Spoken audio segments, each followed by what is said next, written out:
নমস্কার। বৃশ্চিক রাশির জাতক জাতিকাদের যেন সমস্যা কোনোভাবেই কমছে না। যদিও আপনারা বন্ধু হিসাবে যথেষ্ট লয়াল হন, কিন্তু আপনারা দেখবেন প্রায়শই মানুষ কিন্তু আপনাদের ভুল বুঝবে।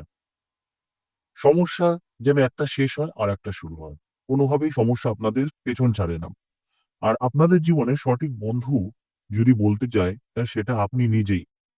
তাই নিজেকে একটু সময় দিবেন, নিজের আত্ম উপলব্ধি করবেন। এবার চলে আসি আপনাদের রাশিফলের কথায়। আগামী ২৯শে মার্চ শনি মহারাজ কিন্তু আপনাদের পঞ্চম ঘরে প্রবেশ করবে। পঞ্চম ঘর মীন রাশিতে প্রবেশ করবে। সেখানে আগে থেকেই সূর্য, রাহু, বুধ, শুক্র একসাথে আছে, অবস্থান করেছে।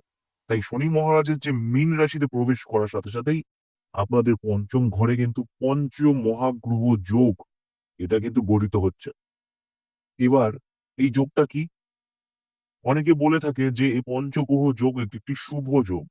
কিন্তু যেহেতু আপনাদের বৃশ্চিক রাশি এবং শনি মহারাজ যেহেতু আপনাদের রাশির ক্ষেত্রে সাম বা শত্রু ভাবাপন্ন বা মৃত্যু ভাবাপন্নর মধ্যে কোনোটাই নয়, তাই সেক্ষেত্রে কিন্তু আপনাদের কি ফল পাওয়া যাবে সেটি আজকে বলবো।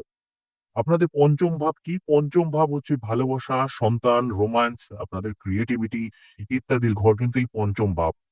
পঞ্চম ভাবে যেখানে সূর্য, রাহু, বুধ সবাই একসাথে আছে, সেইখানে যখন শনি মহারাজ প্রবেশ করবেন, তখন কিন্তু এই সূর্য আর শনির যে কম্বিনেশনে কিন্তু আপনার পিতার স্বাস্থ্য খারাপ হতে পারে। বা পিতার সাথে বা আপনার বাবার সাথে কিন্তু ঝামেলা, অশান্তি বা মতবিরোধের কিন্তু সম্ভাবনা দেখা যাচ্ছে। আপনার যদি সন্তান থাকে, সেই সন্তান কিন্তু আপনার কথা কোনো ক্ষেত্রে অবাধ্য হয়ে যাওয়া বা আপনার সাথে কিছু অমত পোষণ করা ইত্যাদি কিন্তু ঘটনা ঘটতে পারে।